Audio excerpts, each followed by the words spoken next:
మా వద్దకు తీసుకురండి, సరేనా? ఇప్పుడు చాలా మందిలో మనకి చర్మం మీద కానీ ఎక్కడికైనా తెల్ల తెల్ల మచ్చలు చూస్తూ ఉంటాం కదా, వాళ్ళు కొంచెం నాకు స్పర్శ లేదు అని చెప్తూ ఉంటారు. కొంతమంది అవిటి కాలి వాళ్ళు ఉంటారు. ఇవన్నీ మీరు ఎక్కడైనా చూసారా? వేలు లేకుండా ఇక్కడ వరకే ఉంటాయి, కాళ్ళు సగం లేకుండా ఉంటాయి, మొత్తం ఒళ్ళంతా కొంచెం తెల్లగా అయ్యి ఉంటుంది. మీరు ఎక్కడైనా ఇది చూస్తూ ఉంటారు, గుర్తు పెట్టుకోండి. ఎవరి దగ్గర పెద్ద పెద్ద వాళ్ళల్లో కానీ ఒక 15 సంవత్సరాలు దాటిన వాళ్ళు కానీ ఎవరైనా ఉండుంటారు.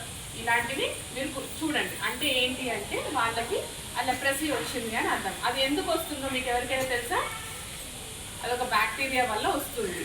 అది ఎవరైనా ఈ పేషెంట్స్ని ఎవరైనా సరిగ్గా ట్రీట్మెంట్ చేయలేదో సో పుట్టుకతో కొంతమందికి రావచ్చు, మధ్యలో కూడా కొంతమందికి రావచ్చు, లేదంటే ఎవరికైనా ఉన్న వాళ్ళ నుంచి చేతులు పట్టుకోవడం కానీ, లేదంటే వాళ్ళ బట్టలు యూజ్ చేయడం కానీ, వాళ్ళ నోట్లో నుంచి ఉమ్ము పడినా అది వాళ్ళ మీద పడినా సో అలాంటి వాళ్ళ నుంచి కూడా మనకి రావచ్చు అనమాట.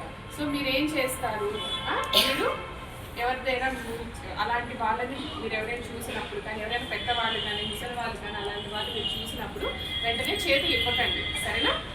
మీరు ఇచ్చినా కూడా చేతులు వాష్ చేసుకోవాలి. ఇప్పుడు అందరు మీకు టీచర్లు చెప్తూ ఉంటారు కదా, చేతులు తిన్నట్టు ముందు తిన్న తర్వాత వాష్ చేసుకోవాలని.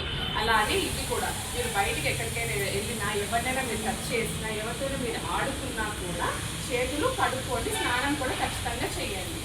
ఎవరు కూడా మీ ఇంట్లో వాళ్ళ బట్టలు ఎవరి బట్టలు కూడా మీరు వాడకూడదు, వాళ్ళ కవర్స్ కానీ ఎవరిని కూడా మీరు యూజ్ చేయకూడదు. మీరు ఎప్పుడు నీట్గా మీ బాడీని పెట్టుకోవాలి. బయట ఫుడ్